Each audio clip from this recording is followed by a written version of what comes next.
Allah bilang dalam Quran, wal awalu wal akhiru wad dohiru wal batin.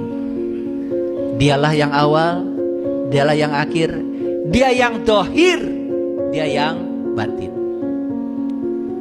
Berarti yang dohir siapa? Dia.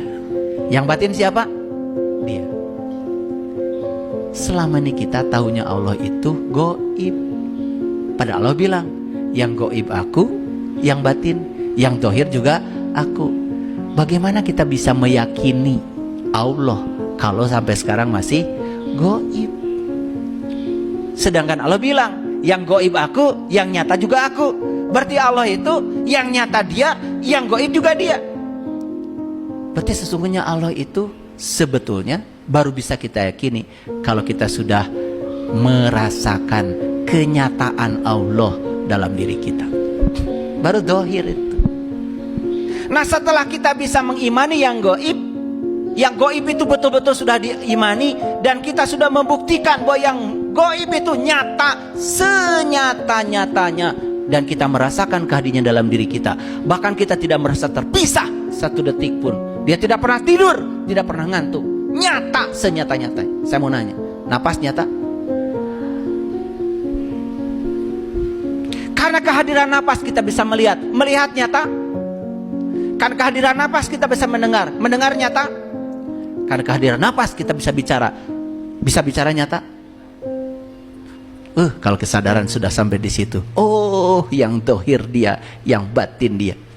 Aku sudah tidak melihat dia batin lagi, tapi dohir dalam diriku. Karena dia nyata senyata-nyatanya. Tidak merasa keterpisahan dengan dia. Salam sejahtera untuk kita semua. Salam sempurna akal. Ustadz Saiful Karim menjelaskan tentang Al-Hadid ayat 3, yaitu yang berbunyi, huwal awalu huwal akhiru huwa zahiru wa batinu wa huwa min kulli syai'in alim.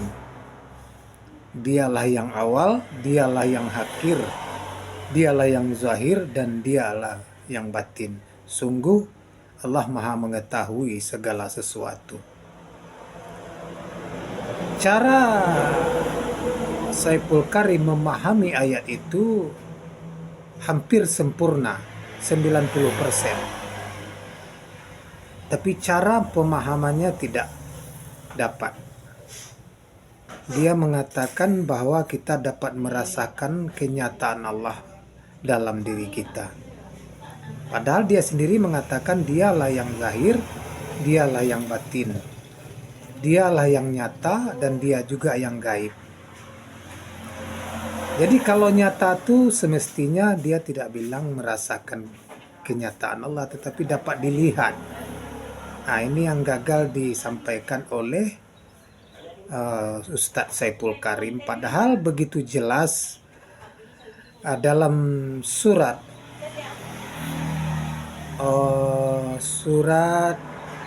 Yunus 45, untuk agar kita dapat melihat Allah atau bertemu dengan Allah.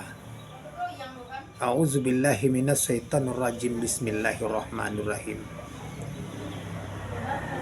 Wa yauma yahsuruhum ka'alam yalbasu illa sa'atam minan nahari yata'arafuna bainahum kad kasiral lazina kazzabu billika ilaihi wa makanu muhtadin. Ingatlah pada hari ketika kami kumpulkan mereka seakan-akan tidak pernah berdiam diri di dunia kecuali sesaat saja pada siang hari, pada waktu mereka saling berkenalan. Sungguh rugi orang yang mendustakan pertemuan mereka dengan Allah dan mereka tidak mendapat petunjuk. Jadi Ustadz Saiful Karim, kita dapat bertemu dengan Allah secara nyata. Ini firman Allah dalam surat Yunus 45. Boleh Ustadz Saiful Karim baca lagi.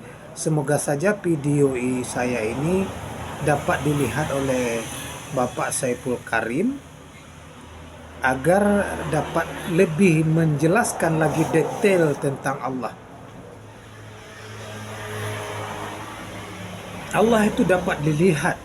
Awaludini ma'rifatullah, awal agama mengenal Allah. Yang tidak dapat dilihat itu adalah wabatinu, yaitu yang gaib dari Allah, itu yang tidak dapat dilihat. Yang wujud dari Allah itu dapat dilihat. Seperti kita manusia, man arafa nafsahu fakat arafa rabbahu, kenalilah dirimu maka kamu kenal akan Tuhan. Yang dapat dilihat itu jasmani kita, rohani kita itu yang gaib. Begitupun Allah. Nah, jadi begitu cara menjelaskannya Bapak Saiful Karim kepada orang ramai. Tapi orang ramai tidak mudah untuk percaya. Meskipun kita telah menjelaskan firman Allah sebagai bukti, dia tetap akan menolak. Kenapa? Kuzwati syaitan. Karena banyak dari mereka ini yang mengikut langkah-langkah setan, yaitu orang-orang yang tidak masuk ke dalam Islam. Hanya mengaku saja Islam tapi tidak pernah masuk.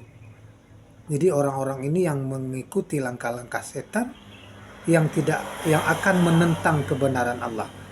Coba bayangkan, iblis tidak mau sujud kepada Adam meskipun Allah perintah, wa isqulna lil malaikati sujudu li adami fasajadu ila iblis aba wastakbara wa kana minal kafirin.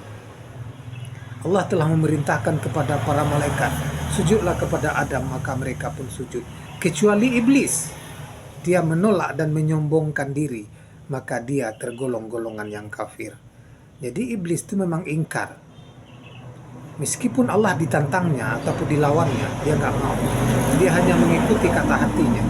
Jadi hati-hati. Manusia yang mengikuti hanya kata hatinya itu adalah orang-orang yang telah bersekutu dengan setan.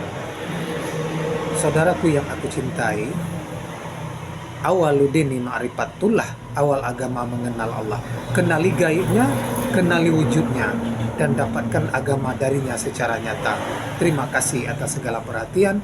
Mohon maaf atas segala kekurangan. Usikum wa nafsi bitaqwallah. Assalamualaikum warahmatullahi wabarakatuh. Salam sempurna akal.